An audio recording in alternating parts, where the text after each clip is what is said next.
rumput hybrid ini ya, untuk sintetisnya yang ini ya kita impor dari Italia, namanya jenisnya Limonta mixto ya. Ini rumputnya seperti ini ya. Kemudian kita padukan dengan rumput natural ya. Ini kondisi rumput natural yang sudah tembus ya. Ini jenisnya namanya Zosia matrela. Zosia matrela ini sudah banyak dibudidayakan di Indonesia. Tadi ada yang tidak terjawab itu Pak, dari Delta Prima. Stolonnya dari mana Pak? Dari lokal Indonesia atau impor? Stolon, jadi ada bibit rumput naturalnya dari mana?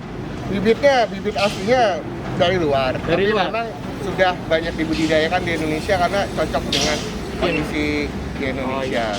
Jadi kalau di GBK Senayan itu Zosia juga, tapi nama jenisnya Zosia zeon. Kalau kira Zosia matrela. Oh gitu Pak. Nah, kalau di banyak stadion di Indonesia yang besar, mereka menggunakan full natural. Kalau kita kombinasi antara sintetis dengan hybrid, yang nantinya begitu sudah tumbuh merata, itu komposisinya sintetisnya 5%, naturalnya itu menjadi 95%. Ini Pak, keunggulannya ini Pak, dari yang rumput biasa Pak, sama yang hybrid Pak. Unggulannya, Ya. ya ini yang kenapa menjadi standar FIFA, ya. Tolong dijaga jaraknya ya.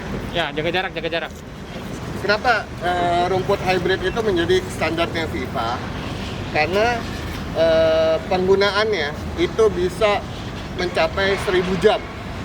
Jadi rumput hybrid ini bisa digunakan sampai dengan 1000 jam unggulannya. 1000 jam ya. Terus kemudian kalau hanya menggunakan rumput naturalnya aja, itu kisarannya sekitar 300 jam. Jadi perbandingannya Obat 300 sama 1000 ya Pak? Ya, terus kemudian kalau rumput sintetis full, ya seperti di negara tetangga kita, yaitu juga stadion internasional, itu kan dia full sintetis, jadi kan kayak lapangan futsal. Jadi kalau kita jatuh, gesekannya lebih pedes. Nah kalau kita udah kombinasi dengan natural, ya benar-benar ya lebih bersahabat lah. Kalau kita jatuh, meleset itu jauh lebih aman, relatif lebih aman. Kemudian kenapa Zosia matrela yang kita pilih? Karena kemampuan dia tumbuh itu lebih cepat. Dalam jangka waktu beberapa hari sudah bisa tumbuh dengan baik. Kemudian daya tahan terhadap cuaca ekstrim dia jauh lebih tahan dibandingkan jenis rumput lainnya. Dan salah satu keunggulannya juga dia tahan hama. Oh, tahan hama itu Pak. Itu yang paling penting. Jadi mau kondisi kering, mau kondisi basah, dia jauh lebih tahan. Keunggulannya tahan hama ya Pak yang kedua. Iya. Jadi kalau teman-teman lihat, ya, ini rumput, ya metodenya adalah kita tabur dulu benihnya di bawah, ya, kemudian baru kita gelar rumput sintetisnya. Gini, jadi bentuknya kayak jaring-jaring kayak net pingpong ya. Nah kalau misalnya udah tumbuh, kondisinya teman-teman bisa lihat. Kalau ini asli rumput sintetis yang seperti ini ya. Nah kalau rumput natural seperti ini hijaunya. Rumputnya udah berbeda ya. Yang sintetis kayak udah dipotong ya Pak? Iya, betul. Tapi itu kita butuh masa 3 bulan untuk kondisi normal rumput. Jadi bisa digunakan di bulan keempat. Masih mengenai rumput ini Pak, untuk stadion utama kita nanti rumputnya memakai seperti Sama. ini, sama seperti ini. Jadi keunggulan lapangan latih kita, ya, kita menggunakan kualifikasi yang sama dengan stadion utama. Sama ya Pak ya.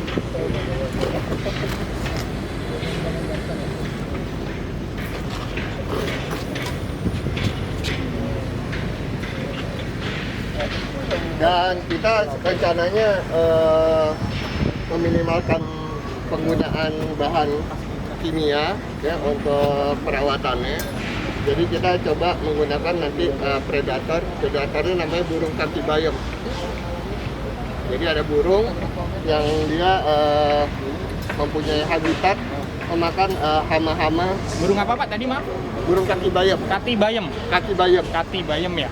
Karena kakinya seperti kayak bayam. Dia bisa terbang atau memang dia jalan di bawah Pak? Jalan di bawah. Dia jalan di bawah ya. Oke Pak. Untuk teknologi di dalam stadion nanti Pak, ini ada yang tanya nih dari netizen Pak. Apakah nanti memakai VAR sama memakai spider cam Pak? Itu nanti ya. Nanti ya? Karena dia kan masih dalam pekerjaan konstruksi, karena nanti kalau untuk terkait vendor itu kan akan dipilih yang terbaik. Oh baik Dan Pak, harga baik. yang terbaik pasti. Baik, siap Pak. Karena semuanya tergantung daripada budget, karena kita membangun kan dengan menggunakan budget. Iya, baik Pak. Oke Pak, terima kasih Pak. Jadi kondisi kita sekarang, kita sudah di atas 2.000 pekerja.